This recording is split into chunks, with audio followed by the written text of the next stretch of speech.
You guys both are off the Mensa scale.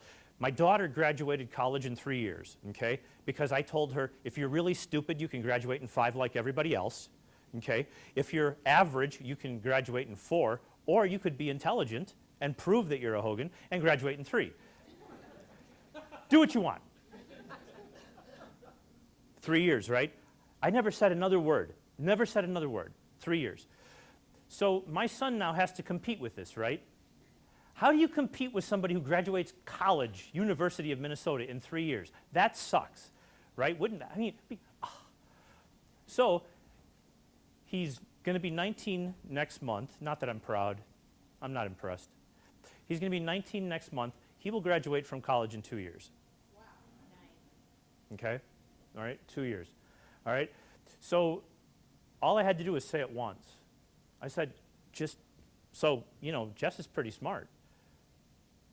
How about you? I mean, if you don't feel like you can I don't want to pressure, man. It's like, whatever you want to do, dude. He's like, oh, we'll work this out. So 2 years from now, he'll be 20 years old with a bachelor's degree. I'm very happy. So that one day when my son was approximately 6 years old, I always keep New Scientist magazine laying around, okay? Because I really believe in priming. I mean, people on purpose with the sole intention of manipulating their behavior 100%.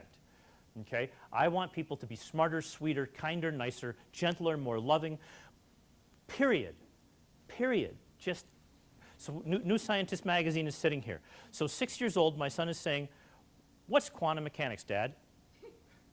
And I said, "Quantum mechanics," and I told him a joke, which is Schrodinger's cat walks into a bar and then he doesn't. But anyway, so I explained to him what quantum mechanics, 6 years old, right?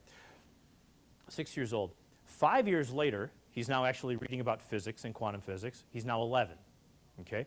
And he comes into the den. I had a den where I was working, because I don't, so I'm sitting there working, typing away, type.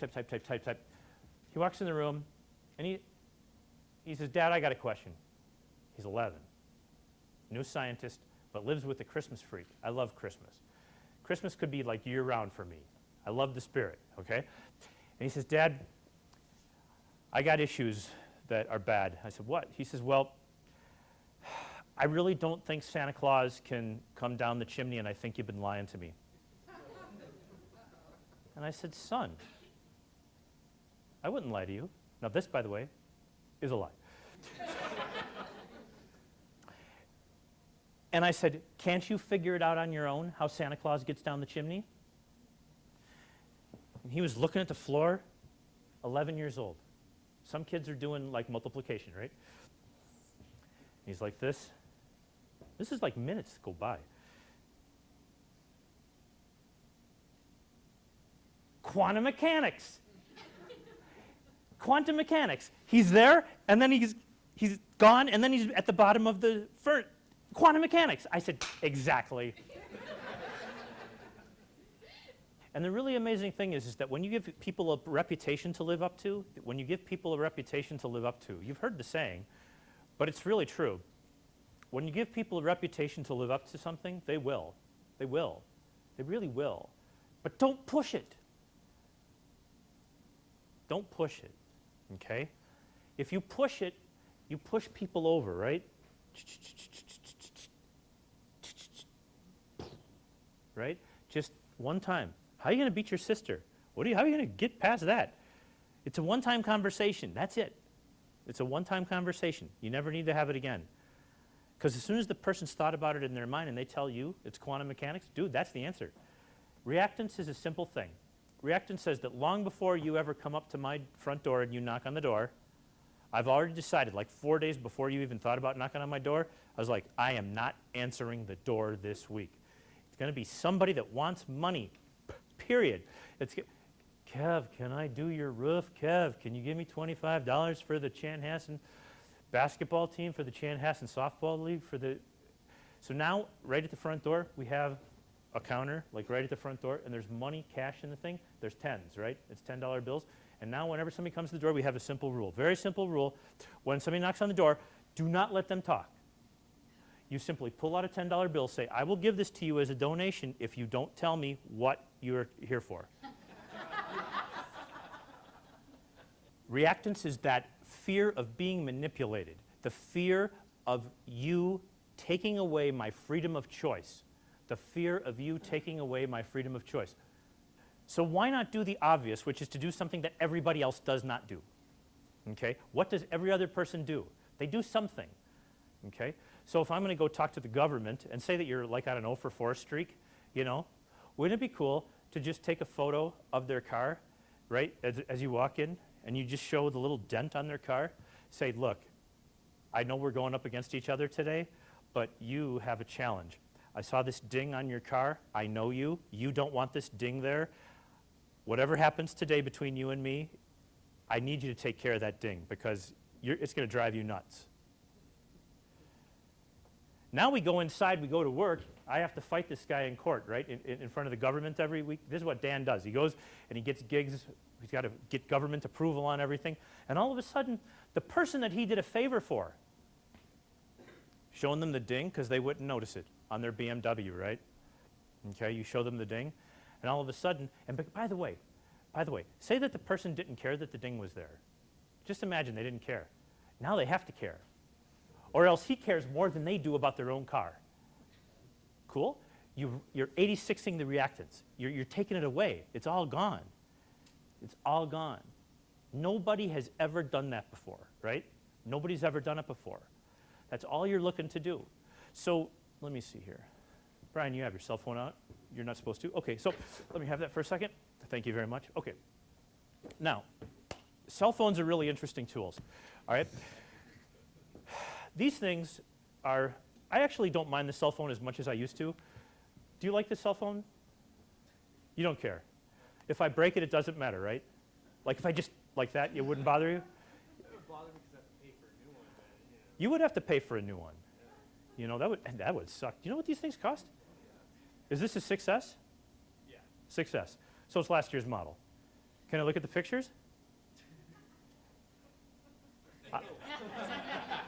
Just checking. Don't look at my wife's feed. So the deal is that, now by the way, I'm not encouraging you to go into your clients and grab their cell phone and start throwing it, but because everybody always has their cell phone out, and this, my daughter said it best, better than anybody I've ever heard. Dad, my daughter, a psych student, she should know better than this. Just got her dissertation accepted. She said, I asked her, I go, what is it? What's the deal? I hate this thing. You know why? Because the only time you use this, somebody's trying to talk to you. I don't want to talk to anybody. And Tia's like, why do you always have your phone off? Because I don't want to talk to anybody. No, I don't want to. Now, my daughter says, Dad, it's an extension of myself. That got me to thinking one day. And I was like, wait a minute. Your cell phone is an extension of yourself. There's power here, like massive power, because I can't grab Brian's leg and pull it off, right? But I can grab his phone. So just imagine, I'm just going to borrow this. I have permission, right? Yes. Thank you. Okay. So, okay, you just don't do certain things. So Brian's sitting here. I go into his office, and I want to have a conversation with Brian. Remember, this is all to erase reactance. That's the whole purpose of all of this. If you don't erase reactance, he still feels the fear of being manipulated. If he feels the fear of being manipulated, you can have the greatest sales pitch. I always love that. A pitch is what you do when you throw a ball, okay? You're just talking to people. Otherwise, if you have to have a pitch, you're not going to make money, okay? So Brian's here. He's sitting down, and he's got his phone right there on his desk. And I got to go in there and talk to him. I got to try to get more money out of him for something, all right? I don't know what to do. Like if you're talking to the government in Poland and they want, you got to get money. Guy's got his cell phone out. It's Brian I got to talk to. I go, is that your phone? Yeah. And I just, oh, I'm sorry. Is it okay? Can I just see it? This is the 6S, right? Now he will say, yes, you can look at it. Can you imagine? No, you can't touch my phone, right? I mean, he's going to let you do it. He's going to be freaked out, by the way. But is he now freaked about you manipulating him? No. Not concerned anymore. I've just taken your reactance, thrown it out the window. It's done. All right? So, by the way, you touch my phone tomorrow, I'll kill you. Just to let you know, okay? All right? I love you, but, all right? So, it's like, I go, this is really nice. And just like that, that is a nice case too, by the way. I've never had a case for a phone because I don't drop them and break them. I break my girlfriend's phone. But because I was explaining this one, it didn't work. But I've never broken anybody else's phone.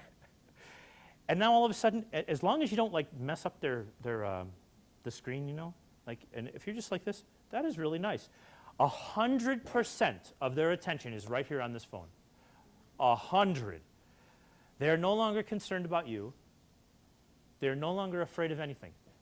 So Scott comes on stage tomorrow, and I wanted me to say yes. What I would do is I'd say, hey, Kev. First thing I would say would be, hey, Kev, you got any pictures of your kids?